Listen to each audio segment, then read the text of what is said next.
Hello বন্ধুরা, কেমন আছো তোমরা সবাই? আশা করি প্রতিদিনের মতন তোমরা খুব ভালো আছো। আজকে আবার আমি একটা নতুন ভিডিও নিয়ে তোমাদের কাছে চলে এসেছি। আশা করব আজকের ভিডিওটা তোমাদের খুব ভালো লাগবে। আজকে আমি তোমাদের সাথে শেয়ার করব ছোট্ট এক টুকরো কাপড় দিয়ে তোমরা সুন্দর পাউচ কিভাবে বানাবে, আর এটা বানানো কতটা সহজ তোমরা না বানালে বুঝতে পারবে না। তো ভিডিওটা পুরো দেখবে, তাহলেই তোমরা বুঝতে পারবে কিভাবে বানানো হয়েছে। আর দেখো, এই রকমের ব্যাগ তোমরা মাল্টিপারপাস ইউজের জন্য ব্যবহার করতে পারো, আর এটা এরকম করে তোমরা কাউকে গিফটও দিতে পারো। আর তো চলো ভিডিওটা শুরু করে দিই। তো এখানে আমি একটা কাপড়ের টুকরো নিয়েছি, দেখছো কত ছোট একটা কাপড়ের টুকরো। তো এই টুকরোটা আমি নিয়েছি, আর এরপরে আমি এত ছোট একটা কটনের কাপড় ছিল, ওটাও নিলাম। তো যখন আমি ভিডিও করতে শুরু করলাম, ভাবিনি আমি কত বড় বানাবো। জাস্ট খালি ভাবলাম এত ছোট টুকরো দিয়ে এই জিপটাই ইউজ করব, ছোট ব্যাগ বানাবো, পাউচ বানাবো। আর এটা নিয়ে নিয়েছি, তাকে যে বিছানো হয় যে প্লাস্টিকটা, সেই প্লাস্টিকটাই নিয়েছি। আর তো দেখো, তারপরে ভাবলাম না, এখানে যতটা কাপড় আছে পুরোটাই ব্যবহার করার চেষ্টা করব, কারণ একদম ছোট করে দেওয়ার থেকে ভালো। তো যতটা হচ্ছে ততটা আমি কেটে নেব, আর এরপরে যতটা এক্সট্রা থাকবে ওটা ছেড়ে দেবো। এরপরে দেখো আমি কি করছি, এখানে যে কটনের কাপড়টা আছে এটা আমি লাইলিনের জন্য ইউজ করব, ভেতরে থাকবে। তো দেখো, এটা খুব ছোট কাপড়টা ছিল, তো আমি ভাবলাম যে এটা ছোটটা ইউজ না করে আমি এর দুটোকে জয়েন করে দিই। তো এটা আসলে তোমাদের সাথে এই জন্য বলছি, তোমাদের কাছে যদি ছোট টুকরো কাপড় থাকে সেটা জয়েন করেও কিন্তু তোমরা বানাতে পারো। আর যদি তোমাদের কাছে বড় কাপড় থাকে সেটাও করতে পারো, বা ছোট দিয়েও বানাতে পারো। সেই জন্যই তোমাদের সাথে শেয়ার করছি। টুকরো কাপড় থাকলেও ভয় পাওয়ার কোনো কারণ নেই, তোমরা কিন্তু এইভাবেও এটা রেডি করতে পারো। তো আমি এই যে কাপড়টা ছিল এটা থেকে এই স্কোয়ার পিসটা নিয়ে নিলাম, যতটা হলো আমি নিলাম। স্কোয়ার তো না, একটু রেক্ট্যাঙ্গেল আছে। আর তারপরে এই দুটো কাপড়কেও আমি যে কেটেছিলাম এই দুটোকে আমি জয়েন করে নেব। তো এইভাবে দেখো, এই দুটোকে জয়েন করে নিলে কি হবে, এই কাপড়টা বড় হয়ে যাবে। এরপর দেখো আমি জয়েন করে নিয়ে চলে এসেছি। এরপর এই কাপড়টার উপরে আমি এই কাপড়টা লাগাবো। তো কিভাবে লাগাবো, যে সোজা দিকটা আছে এটাকে আমি উপরের দিকে লাগাবো, আর এরপরে দেখো এই যে এর সোজা দিকটা ভেতরের দিকে রাখবো। তো এটা দিয়ে আমি কি করছি তোমরা আগে গিয়ে বুঝতে পারবে কেন এইভাবে রাখলাম। তো এরপরে কি করব, আমি এখানে বল পিন লাগিয়ে দেবো। কারণ দেখো, বল পিন লাগালে কি হবে, কাপড়টা এক জায়গা থেকে এক জায়গায় সরবে না, আর একদম সিকিউর থাকবে। তখন কি আমাকে সেলাই করতে খুব সুবিধা হবে, তো কম বেশি হবে না। তো এইভাবে দেখো বল পিনটা লাগিয়ে দেবো। লাগিয়ে দেওয়ার পরে এর তিন দিকটা আমি সেলাই করে নেব। তো দেখো আমি সেলাই করে নিয়ে চলে এসেছি, তোমাদেরকে দেখিয়ে দিই আমি কোন কোন দিকটা সেলাই করেছি। এই দেখো, এইভাবে আমি তিন দিকটা সেলাই করেছি, আর উপরের অংশটা খোলা রেখেছি। এরপরে এটাকে আমি সোজা করে দেবো। এটা এই জন্য করতে হবে, তাতে কিনা ফিনিশিংটা খুব ভালো আসবে।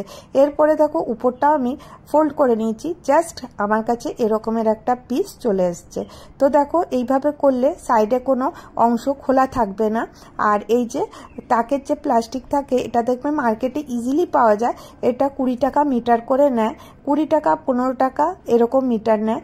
তো এটা ছিল আমার কাছে, সেজন্য আমি এটা নিলাম। এটা এইভাবে নিয়ে নেবো। আর উপরের অংশটা দেখো একটু কম পড়ছিল, তো আমি এখানের ওই কাপড় থেকে একটা পট্টি কেটে নিয়েছি, নিয়ে দুদিকটা সেলাই করে নিয়েছি। নিয়ে দেখো আমার কাছে এই পট্টিটা এসছে। এরপরে এই পট্টিটা আমি সমান করে কেটে দেবো। এরপরে প্লাস্টিকটার সাথে দেখো আমি এইভাবে জয়েন্ট করে দিয়েছি। আশা করি তোমরা বুঝতে পারছো কিভাবে করছি। তো আগে তো আমি ছোট জিপ নিয়েছিলাম, তারপরে এই কাপড়টা যখন বড় এলো তো তখন আমি বড় জিপটা নিলাম। তো দেখো, এই বড় জিপটা দিয়ে করলে পারে কি হবে, এই ব্যাগটা যে বনবে এটাও কিন্তু একটু বড় হবে, তো তৈরি হবে যেটা। তো এরপরে দেখো আমি এই দুটোকে এইভাবে অ্যাড করে দেবো। কিভাবে লাগাচ্ছি তোমরা স্ক্রিনে দেখতে পাচ্ছ, খুব সোজা। দেখো, এর মধ্যে কোনো তামঝাম নেই, কোনো মানে কঠিন কিছুই না, আর ফিনিশিংও তেমন সুন্দর। আর আমি চেষ্টা করি, দেখো যারা আমরা সেলাই জানি না তারাও কিন্তু ইজিলি এটাকে করে নিতে পারবে। তো দেখো, এরপরে আমি এখানে এই যে এই প্লাস্টিকের দিয়ে যেটা অ্যাড করেছিলাম এটাও আমি এখানে মানে সেলাই করে দেবো।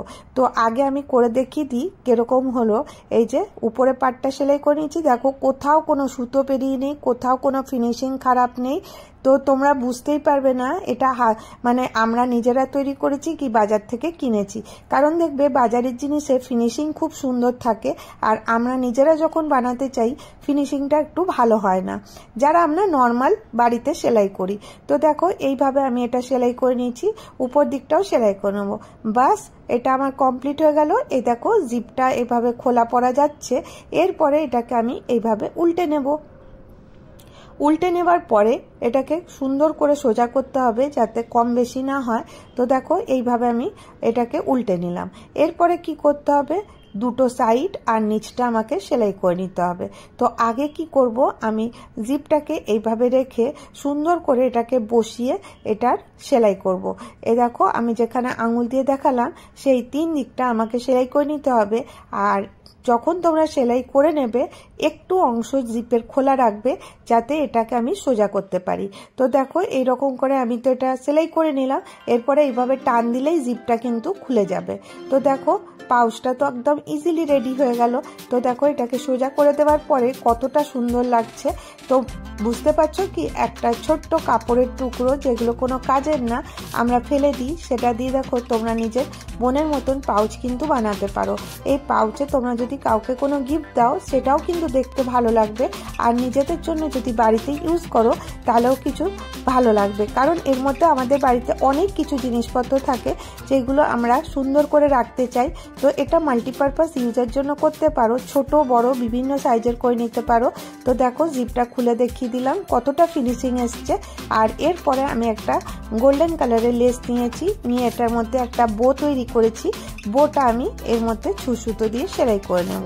তো দেখো এইভাবে বোটা করে নিয়েছি। এরপরে সুতো দিয়ে এটাকে স্টিক করে এখানে আমি সেলাই করে দেবো। এটা অপশনাল, তোমরা চাইলে করতে পারো। আমি শুধুমাত্র তোমাদেরকে একটু আইডিয়া দিই, তারপর তোমরা তোমাদের ইচ্ছে মতন কাপড় বা যা তোমাদের ডেকোরেট করার ইচ্ছা আছে সেরকম করে কিন্তু নিজের মতন করে নিতে পারো। তো দেখো কতটা সহজ। আর দেখবে এরকমের পাউচ যদি আমরা বাজারে কিনতে যাই কমসে কম 30 থেকে 40 টাকা পর্যন্ত তো হবেই, তার থেকে বেশি হবে কিন্তু কম হবে না। আর কোয়ালিটিও দেখো কতটা ভালো আর একদম মজবুত হয়েছে। এর মধ্যে তোমরা তোমাদের যে দুপাট্টা আছে বা স্যুট আছে ওটাকেও সুন্দর করে রাখতে পারো। আর দেখো দুপাট্টাটা আমি রাখবো, এটা দেখতে এতটা সুন্দর লাগবে, আলমারিতে যখন তোমরা এগুলো রাখবে দেখবে খুব ভালো লাগবে। এটা কিন্তু মাল্টিপারপাস ইউজ করতে পারো, মেকআপের জিনিসও রাখতে পারো, যদি তোমরা কোথাও বাইরে যাচ্ছ তখন ট্রাভেলের জন্য তখনও নিয়ে যেতে পারো। তো আশা করব তোমাদেরকে এই আইডিয়াটা ভালো লেগে থাকবে। নেক্সট আরেকটা আমি আইডিয়া তোমাদের সাথে শেয়ার করছি। এখানে আমি ফরচুনের আটা ব্যাগ নিয়ে নিয়েছি, আর এরপরে আমি এই আটা ব্যাগটা এইভাবে কেটে নিচ্ছি। তো কেটে নেওয়ার পরে আমি এর সাইজেরই এর থেকে একটু হাফ ইঞ্চি বড় কাপড় আমি এখানে কেটে নিয়েছি। হাফ থেকে 1 ইঞ্চি তোমরা কাপড় বেশি করে কেটে নিতে পারো। এরপরে দেখো আমি কি করছি, এই যে প্লাস্টিকটা আছে এর সাথে আমি বল পিন লাগাচ্ছি। তোমাদের সাথে সব টিপসগুলো শেয়ার করি, তাতে কি হবে তোমাদের কাজ করতে কিন্তু খুব সুবিধা হবে। আর এইভাবে করলে নিমিষের মধ্যেই কিন্তু এগুলো তৈরি হয়ে যায়। এরপরে আমি দেখো পুরোটা সেলাই করে নিয়ে এলাম, দিয়ে আমি পিনগুলো খুলে নিলাম। আর এরপরে এক্সট্রা যে কাপড়টা আমি রেখেছিলাম এটা আমি চারদিকটা সেলাই করে দেবো। তো দেখো সেলাই করে নিয়ে চলে এসেছি। আশা করবো তোমরা বুঝতে পারছো কিভাবে করলাম। তো দেখো এরপরে আমি এটাকে সমানভাবে ফোল্ড করে নেব। এইভাবে দেখো সমানভাবে ফোল্ড করে নিলাম। এবারে দেখো দুটো সাইডও আমাকে সেলাই করে নিতে হবে। এরপরে আমি 2.5 ইঞ্চি বাই 2.5 ইঞ্চি 2.5 থেকে 3 ইঞ্চি তোমরা বক্স এখানে তৈরি করে নেবে। এই বক্সটা এই জন্য তৈরি করতে হবে, এটাতে কিন্তু আমার বেস রেডি হবে। তো দেখো কতটা সহজে তোমরা বাজারের মতন ব্যাগ কিন্তু বানিয়ে নিতে পারো। তো দেখো এইভাবে আমি দু সাইডের এটা কেটে দিলাম। এরপরে তোমরা এটাকে সুন্দর করে বলপিন দিয়ে সিকিউর করে নেবে। এটা এইভাবে ধরবে যাতে ভেতরের কাপড়টাও কিন্তু ধরা হয়ে যায়। কখনো কখনো কি হয় ভেতরের কাপড়টা ধরা হয় না আর সেলাই হয়ে যায়, তো এই দিকে ধ্যান রেখে কিন্তু এটা করতে হবে। এরপরে দেখো এটাও কতটা ফিনিশিং হয়েছে। তো দেখো একদম সুন্দর ফিনিশিংয়ের সাথে এটা সেলাই হয়ে গেছে। এরপরে দেখো আমি এটাকে সোজা করে নিলাম, কিন্তু এর সাইডগুলো দেখো একটু গোল গোল লাগছে। তো সেই জন্য আমি এটাকে একটু শেপ দেওয়ার জন্য এখানে দেখো আঙুল দিয়ে তোমাদেরকে দেখাচ্ছি, একদম পাতলা পাতলা সেলাই করে নিয়েছি সাইডগুলোকে। এই যে এরপরে দেখো এটা আমার কাছে রেডি হয়ে গেছে।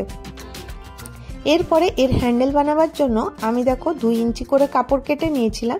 এরপরে এই দুটোকে এইভাবে ফোল্ড করব, দিয়ে এই ব্যাগের মধ্যে হ্যান্ডেলটা লাগিয়ে দেবো। আশা করি এটা তোমরা সবাই বুঝতে পেরেছো কিভাবে করলাম। এরপরে এই ব্যাগটা তো রেডি হয়ে গেল, কিন্তু এর মধ্যে আমি জিপ লাগাচ্ছি না, এর মধ্যে আমি ইউজ করব ভেলক্রো। ভেলক্রো দেখো বাজারে পাওয়া যায়, পর্দার মধ্যে চটচর করে যেটা লাগায় ওটাকে ভেলক্রো বলে। মার্কেটে গেলে এটা 15 টাকা মিটার বা 20 টাকা মিটার এরকম পাওয়া যায়। দিয়ে দেখো আমি ভেলক্রোটাকে হট গ্লু দিয়ে এখানে সাটিয়ে দিচ্ছি। তো সুন্দর আমার ব্যাগ তো রেডি হয়ে গেল। এটা তোমরা মাল্টিপারপাস ইউজ করতে পারো। তো এটাকে আমি ভাবলাম কিছু করা যাক, তো কি করব, তো আমি একটুখানি পেন দিয়ে এর মধ্যে ড্র করে নিলাম। তোমরা চাইলে কিন্তু কোনো পেপারে ড্র করে এর মধ্যে হোয়াইট কার্বন দিয়ে করতে পারো। আমার কাছে না হোয়াইট কার্বনটা ছিল না, আর আমি ভুলে গেছিলাম, ভিডিও করার ছিল, সেই জন্য আমি হাত দিয়েই ড্রয়িং করে নিচ্ছি। তো তোমরা কিন্তু হোয়াইট কালারের কার্বন পেপার পাওয়া যায়, ওটা দিয়েও যদি তোমরা করতে চাও তো তাহলে কি হবে, একদম সাদা সাদা লেখাগুলো পড়বে, মানে যে ড্রয়িংটা করব সাদা সাদা হবে, তাতে তোমাদের যে পেন্টিংটা করতে কিন্তু খুব সুবিধা হবে। তো যাই হোক, আমার কাছে ছিল না, আমি এইভাবেই করে নিলাম। তোমরা হয়তো বুঝতে পারছো না, আমি এখানে ইউজ করব দেখো fabric colour, white colour fabric colour, আর মান্ডালা আর্টের একটা টুল নিয়েছি, আর এখানে ব্রাশ নিয়ে নিয়েছি। এরপরে একদম সিম্পল ভাবে করছি। এটা দেখো ব্যাগটাকে আমি খুলে দিচ্ছি, খুলে এই যে খাতার যে গাত্তাটা আছে, যে বোর্ডটা, কার্ডবোর্ডটা, ওটা আমি এইভাবে রাখলাম যাতে একটুখানি বেস তৈরি করতে পারি, তাহলে পরে আমাকে কালার করতে সুবিধা হবে। তো দেখো এইভাবে আমি ফেব্রিক কালার দিয়ে এই ড্রয়িংটা করে নেব। খুব সোজা, একদম ইজিভাবেই করছি। এটা করতেও কিন্তু খুব একটা সময় লাগে না। আর তোমরা জানো ফেব্রিক কালার শুকিয়ে গেলে এটা কিন্তু জল লাগলেও কিন্তু আর উঠবে না। তো জাস্ট খালি এটাকে দেখতে সুন্দর লাগার জন্য আমি করছি। যদি তোমরা চাও যে না করবে না, তাহলে নাও করতে পারো, আর যদি তোমাদের ভালো লাগে তো তাহলে কিন্তু করে নিতে পারো। তো দেখো এইভাবে আমি ড্রয়িংটা করে নিচ্ছি, একদম সিম্পল ভাবেই করছি যাতে বেশি সময় না লাগে। তো দেখো এইভাবে আমি ড্রয়িংটা কমপ্লিট করে নিচ্ছি। তো দেখো কতটা সিম্পল, আর ফেলে দেওয়া জিনিসপত্র দিয়ে আমরা কিন্তু অনেক কিছু করতে পারি। আজকে দেখো আমি তোমাদের সাথে এই ব্যাগটা আর এই পাউচটা শেয়ার করলাম। তো তোমাদেরকে কেমন লাগলো জানাতে ভুলো না। আর দেখো তোমাদের সাথে কথা বলতে বলতে এই পেন্টিংটা রেডি হয়ে গেল। আর এটা জাস্ট তোমরা ছোটো মোটোও করতে পারো, তো আমি করলাম। তো মোটামুটি হয়েছে, খুব একটা সুন্দর হয়নি, যাই হোক দেখতে একটু ভালোই লাগছে। তো এটা আমি মাল্টিপারপাস ইউজ করতে পারো। তোমরা এর মধ্যে টিফিন নিয়ে, বটল নিয়ে যেতে পারো, অনেকটা সুবিধা হবে, আর দেখতেও কিন্তু বেশ ভালো। যদি তোমাদের ভিডিওটা ভালো লাগে তাহলে একটা করে লাইক করে দিও, আর যদি অনেক ভালো লাগে তাহলে চ্যানেলটাকে সাবস্ক্রাইব করে নিও। ভালো থেকো, সুস্থ থেকো, আবার দেখা হবে নেক্সট ভিডিওতে। Bye bye.